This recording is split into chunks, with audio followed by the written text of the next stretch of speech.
మాకు marriage day అంటే first గుర్తొచ్చేది మెహందీ. మెహందీతోటే మా మ్యారేజ్ డే స్టార్ట్ అవుతుంది.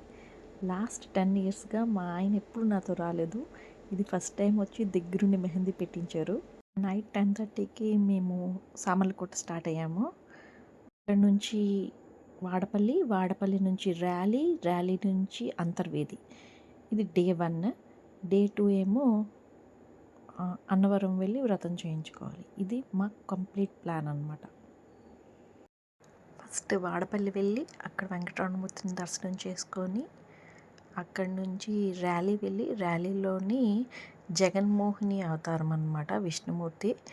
అక్కడ అతన్ని దర్శనం చేసుకొని ఇక్కడ స్వామి ముందు వైపు విష్ణుమూర్తి అవతారము, వెనకాతల వైపు స్త్రీ రూపంలో ఉంటారు. పాదాల దగ్గర నుంచి గంగ వస్తూ ఉంటుంది అనమాట. స్వామి అయితే చూడడానికి ఎంత అందంగా ఉన్నారంటే అంత అందంగా ఉన్నారు. నున్నగా అసలు శిల్పమా లేకపోతే స్వామి అక్కడ డైరెక్ట్గా నించున్నారా అన్నట్టు ఉన్నదన్నమాట. అక్కడ నుంచి అంతర్వేది స్టార్ట్ అయ్యాము. 3 hours జర్నీ. సో అంతర్వేది వెళ్తూ ఉంటే అంతర్వేది ఎండింగ్లోని ఒక పక్క గోదావరి నది అలా వెళ్తూ ఉన్నది. గోదావరి నది అక్కడ అంతర్వేదిలో కలుస్తుంది. సంగమం ఉన్నది. బీచ్ దగ్గర చాలా బోట్ రైడ్స్ ఉన్నాయి. మేము వెళ్ళడానికి ట్రై చేసాం కానీ మేము వెళ్ళిన టైమింగ్స్లో అసలు ఏం లేవు. అందుకని టెంపుల్కి వచ్చాము. టెంపుల్లోని స్వామిని దర్శించుకున్నాము. ఇందులోని నవనరసింహ టెంపుల్స్లోని అంతర్వేది 5వ స్థానంలో ఉన్నది. ఇక్కడ టెంపుల్ అంతా చాలా చాలా అంటే చాలా బాగుంది. అంతా దర్శనం చేసుకొని మళ్ళీ మేము సామర్లకోట రిటర్న్ అయిపోయాము. రిటర్న్ అయ్యి ఇంటికి వెళ్ళేసరికి నైట్ 9 అయిపోయింది. రోడ్లన్నీ బాగున్నాయి. అసలు రోడ్లు అయితే ఎక్స్ట్రాడినరీ అని చెప్పుకోవాలి. మేము ఇంతకుముందు ఒకసారి ఒక ట్రిప్కి వెళ్ళాము. ఆ ట్రిప్కి వెళ్ళి వచ్చిన తర్వాత ఆ రోడ్లు చూస్తే భయం వేసింది మళ్ళీ ట్రిప్ వెళ్ళాలి అంటే. కానీ ఈసారి అయితే కోనసీమ అందాలు, కొబ్బరి చెట్లు, అసలు రోడ్లు ఎక్కడా గతుకులు లేవు. టూర్ అయితే ఎక్స్ట్రాడినరీగా జరిగింది.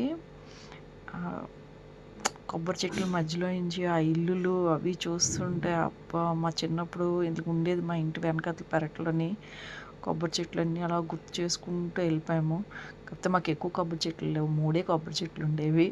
కానీ కోనసీమ అంతా కొబ్బరి చెట్లే ఉన్నాయి. ఎంత బాగుందో. అక్కడి నుంచి యానాం స్టార్ట్ అయ్యాము. యానాంలోని అలా వెళ్ళి కొంతసేపు రిఫ్రెష్మెంట్ కోసమని గోదావరి నది దగ్గర అలా కూర్చున్నాము.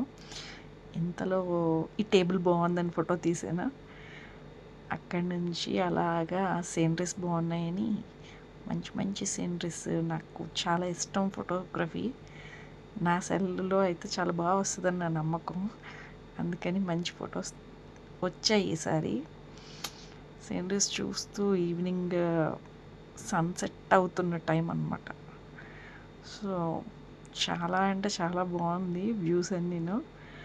అలా ఫోటో తీసుకుంటూ అక్కడి నుంచి మళ్ళీ కాకినాడ స్టార్ట్ అయ్యాము. ఇంకో పెద్ద విషయం ఏంటంటే యానంలో పెట్రోల్ కొట్టించాము. కారు ఫుల్ ట్యాంక్ చేయించాము. Just 1 litre 96 rupees. అదే మన ఏపీలో అయితే 110 రూపీస్. దేవుడా ఎంత డిఫరెన్స్ ఉందో అనుకున్నాను. యానం సిటీ చాలా బాగుంది. ఎంతైనా కేంద్రపాలిత ప్రాంతం కదా, బాగుంది. నెక్స్ట్ డే మా మ్యారేజ్ డే. సో బాగా తయారైపోయి టెంపుల్కి స్టార్ట్ అయిపోయాము. ఎవ్రీ ఇయర్ మ్యారేజ్ డేకి అన్నవరంలో వ్రతం చేయిద్దామని అనుకుంటాము. 90% ట్రై చేస్తాము అన్నవరం వెళ్ళడానికి, వెళ్ళి వ్రతం చేయించడానికి. ఈసారి లక్కీగా టైం సెట్ అయ్యింది. మాకు 2 days లీవ్ దొరికింది. అందుకని చెప్పి అన్నవరం వెళ్ళి వ్రతం చేయించాము. దారిలో వెళ్తూ వెళ్తూ శక్తిపీఠం, పిఠాపురం శక్తిపీఠం ఉన్నది. అమ్మవారిని దర్శనం చేసుకొని అక్కడ నేను కొత్తగా బ్యాంగిల్స్ చేయించాను. ఆ బ్యాంగిల్స్ అమ్మవారి దగ్గర పెట్టి కుంకుమ పూజ చేయించాను. అక్కడి నుంచి అన్నవరం వెళ్ళి అన్నవరంలో కూడా వ్రతంలో పెట్టి పూజ చేశాను. పూజ చేసిన తర్వాత మా హస్బెండ్ ఏమో నాకు నా బ్యాంగిల్స్ వేశారు. చూడడానికి ఎంత బాగున్నాయి అనిపిస్తుందంటే అంత బాగున్నాయి. అబ్బబ్బబ్బా, ఎన్ని బ్యాంగిల్సో అనిపించింది. ఈ వీడియో నేను ఎవరిని ఇంప్రెస్ చేయడానికి చేయట్లేదు. జస్ట్ నేను ముసలైపోయిన తర్వాత నా వీడియోస్ అన్నీ నేను చూసుకుంటే, ఓ నా 10th యానివర్సరీ ఇలా జరిగిందా అని అనుకోవడానికి మాత్రమే ఈ వీడియో చేసుకుంటున్నాను. నైట్ అన్నవరం నుంచి బయలుదేరి ఇంటికి వచ్చేసరికి సాయంత్రం 5:36 కల్లా రీచ్ అయిపోయాము. రీచ్ అయిపోయి మళ్ళీ ఫ్రెష్ అయిపోయి కేక్ కట్ చేసి అందరికీ వెళ్ళి అన్నవరం ప్రసాదం పంచాము. ఈసారి పూతరేకులు కొన్నాము.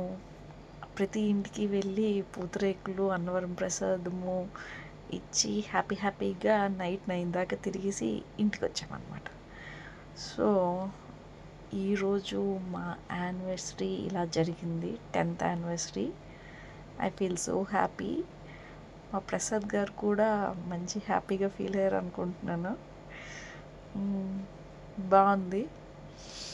మళ్ళీ నెక్స్ట్ ఇయర్ మ్యారేజ్ డే ఎలా జరుపుకుంటామేమో చూడాలి. దానికైతే ఇప్పటి నుంచి ప్లాన్స్ లేవు, కానీ లాస్ట్ ఇయర్ మాత్రం మ్యారేజ్ డేకి ఫిక్స్ అయ్యాను. నెక్స్ట్ ఇయర్ ఎలాగైనా బ్యాంగిల్స్ చేయించుకోవాలి అని చెప్పి. నాకు ఆల్రెడీ 4 బ్యాంగిల్స్ ఉన్నాయి, కాకపోతే ఈసారి అవి వంగిపోతూ ఉంటాయి అన్నమాట. ఈసారి మంచిగా గట్టిగా చేయించుకోవాలి అని ఫిక్స్ అయ్యాను. సో ఫైనల్లీ అవుట్పుట్ ఎలా వచ్చింది? 6 బ్యాంగిల్స్ నాకు 86 grams పడ్డాయి.